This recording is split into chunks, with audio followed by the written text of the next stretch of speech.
My name is Dr. Carolyn Person, and I'm an associate professor in one of the nation's great institutions of higher education. I teach undergraduate and graduate courses both online and in traditional face-to-face settings. Having built online courses according to the criteria for quality put forth by the Quality Matters program, I have observed that online courses have the potential for being more rigorous than traditional courses. The Quality Matters program is a faculty-centered, peer-review-based process that is designed to certify the quality of online courses and online components. In my opinion, traditional courses and their online counterparts should be constructed according to the same quality criteria as an online course.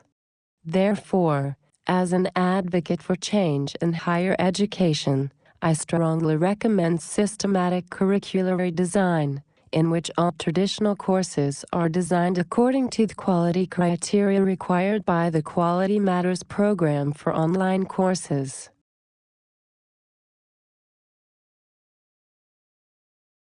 This is the age of competitiveness in the world market. In many respects, technological advances have led to reinventing and globalizing of the world market. Graduates from institutions of higher education must learn to understand, design, create, and/or use technologies which increase competitiveness in the global market. My question is, are we improving the enrollment, matriculation, and graduation rate of persons with a world-class education and knowledge of state-of-the-art technology who become productive workers and leaders who contribute to the quality of life? If not, it's time for a change. As mentioned before, I have taught both online courses and courses in traditional face-to-face classrooms. I advocate online courses and traditional courses being developed according to the same quality criteria.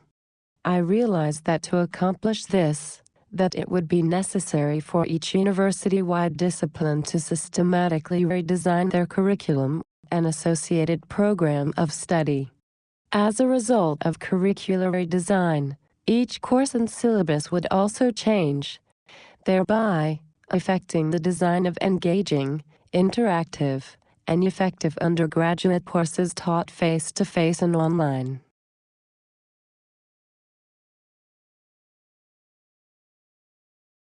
Curricular redesign would not only result in the design of engaging, interactive, and effective undergraduate traditional courses designed according to the same quality criteria as online courses, it would also result in the standardization of courses university-wide. In some institutions, this is a new concept. The standardization of courses university-wide would mean, for example, that all students would be taught the same content with the same expectations regardless of the section of the course taken. Standardization of courses university-wide? Imagine that. Standardization would mean that all course content is pre-recorded, available in electronic format, and stored in what I refer to as virtual boxes, ready for an instructor to start teaching the very first day. The electronic course content would include an electronic interactive syllabus that drives the course, pre-recorded lectures, presentations, etc., and pre-recorded multimedia, as well as pre-designed rubrics to assess learning. To achieve success, it is necessary to understand that change is needed. There must be change in the way that we develop our courses and in our pedagogical strategies. In other words, we must design and create courses differently as well as change the way in which we provide instruction. This presentation is in 5 parts. Part 1, the introduction. Part 2, the need for change. Part 3, the nature of change. Part 4, the mechanism for change. And Part 5, training faculty to change. During this presentation, I will briefly discuss each part. Additionally, I will talk about the critical course components and their alignment. I teach a 5-week short course in which this information is discussed in detail and examples and application of these concepts provided. Participants are also involved in learning tasks and experiences in which they apply what has been learned in the course.